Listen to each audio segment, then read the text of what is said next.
good morning, everybody. And as we gear up here for a pretty active week, I thought we'd just do a quick recap of what happened last weekend. You're looking here at the last 72 hours of total accumulated precipitation through 6 a.m. Central Time here on Monday.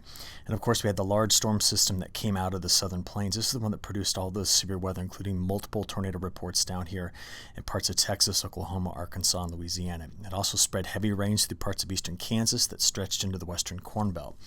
Now, while that system was pulling north through the Great Lakes, leaving drier conditions on either side, we had our next big system coming into the Pacific Northwest. And in parts of coastal Oregon and Washington, this particular system was able to put down several inches of rainfall.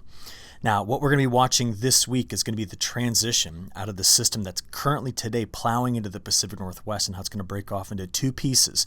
One that's going to go north through the Canadian Prairie out of Montana, and the second, which will be much more active as it dives down farther to the south and then rolls right into the midsection of the United States. With each of these systems, we should expect some strong synoptic scale winds, those winds that surround the system, sometimes gusting between 30 and 50 miles an hour. Now, I don't think they'll be quite as strong as they were this past weekend. Just as an example here, we're looking at Saturday's wind field.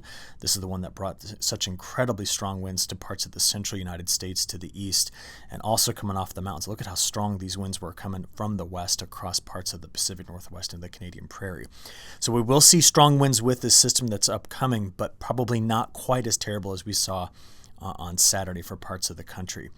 Now, while all of this was kind of taking shape over the weekend, we were also keeping our eye very closely kind of focused in on what was happening north of Puerto Rico.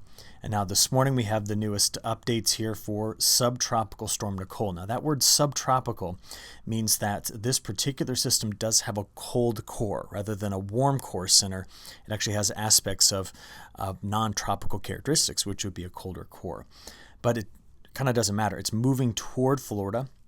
And it will be arriving here probably on Thursday morning early, and then it's going to make a pretty hard turn to the north. So it's getting pulled toward the east by a big high that's going to sit over the east coast, and then it's going to get yanked north very quickly as this deeper low that's forming today over the west finally gets to the east coast.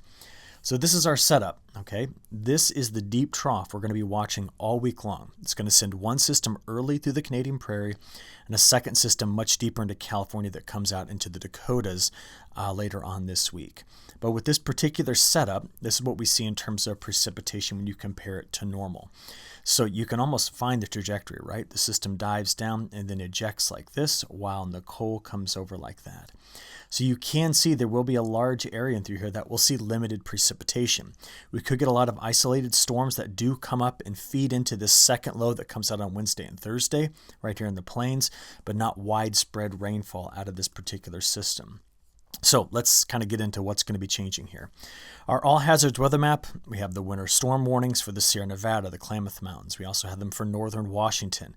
This is our winter weather advisory for parts of Montana and Idaho, and we do expect to see very strong winds out ahead of this. A lot of fog in the south and southeast this morning as well. So what I want to do is I want to go straight to the European model and show you these pieces coming together. So we're going to watch this low split one piece doing this, a second one diving into California, and then coming out here. We're going to watch Nicole come up and around and then get pulled north just like this. So let's watch all three of these factors coming together here. So this is now Monday midday, getting into Monday evening, and in the overnight hours. So there's system number one, spreading some snow in the Canadian Prairie, out of Idaho, into Montana. What's important about the trajectory of this low is that it will be bringing some southwest flow, which means that's a lot of precip for the Sierra Nevada, the interior of Nevada, getting here into this side of the Snake River Valley. High pressure dominates east, and as we play this forward, this now gets us out there to Tuesday midday, getting out to Tuesday evening, and then Wednesday morning. So system number one moves into Ontario. System number two is now fully kind of engaged here with California and delivering quite a bit of moisture Tuesday into Wednesday in and throughout this whole Great Basin area back to California. There's Nicole. And as we play forward, this is 6 a.m. Wednesday, getting out to midday Wednesday. This is Wednesday evening. Now, we're going to watch a front linger from the first system connecting up to where the second system will be emerging, which might be somewhere in Colorado, Wyoming, or Nebraska. We don't yet fully know. There will be some heavy snows on the backside of this. It'll also be at this time that Nicole will be making landfall into Florida. I'm expecting 40 to 70 mile an hour winds out of Nicole at this point, based on the evidence I have this morning. So what happens with Nicole is it's going to move in, and as the high shoves off to the east and this next major front comes through, it's going to help pull what's left of Nicole right up the eastern seaboard. And what you're going to see here on Thursday morning is as the low emerges, heavy rain out ahead of it, and then very cold air on the backside delivering a lot of snow. So how much snow are we going to get in parts of Wyoming, this part of Montana, getting into the Dakotas? It is still yet to fully be resolved. Remember, this system today is not even yet on shore when I was recording this. The models have honed in on this particular area, but total snowfall amount, we just need to look at the next couple of maps here with some caution. So that system moves through. This is Friday morning and Friday midday. So the cold moisture spreading throughout the mid-Atlantic into the Carolinas and Appalachian Mountains. And there's the front swiping through Indiana and Illinois that's going to grab Nicole on Friday evening and start to pull what's left of Nicole into New England.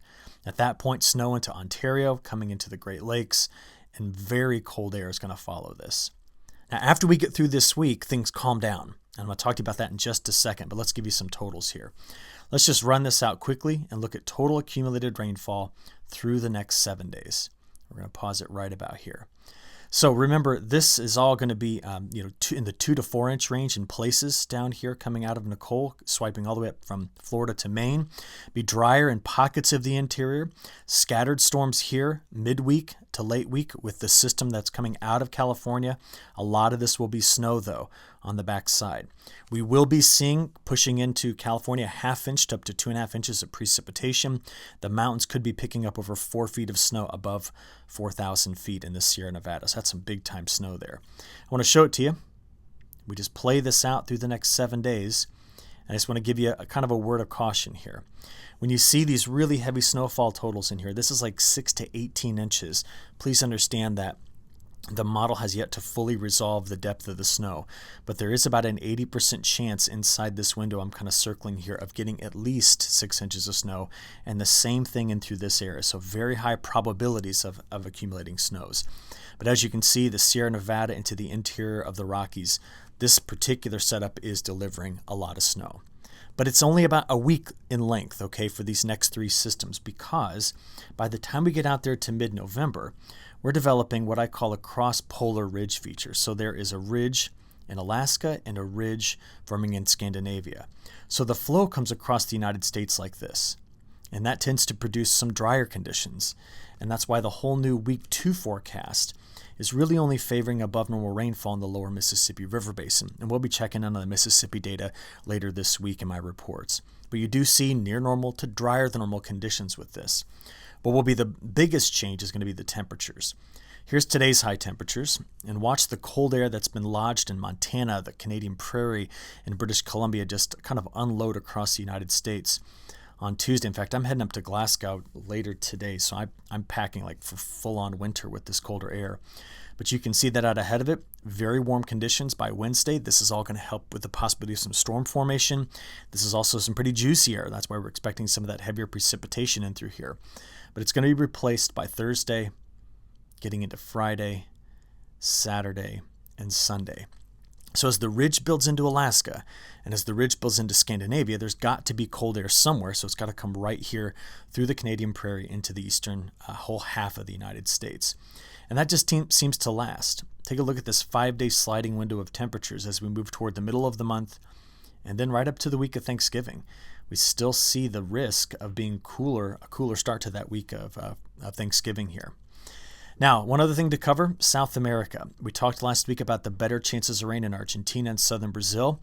The models continue to show that. Planting pace right now in Mato Grosso right here is almost finished, which means an early start to harvest because they're well ahead of normal planting. We expect harvest to start in late December. That means the safrinha crop is going to go in quickly.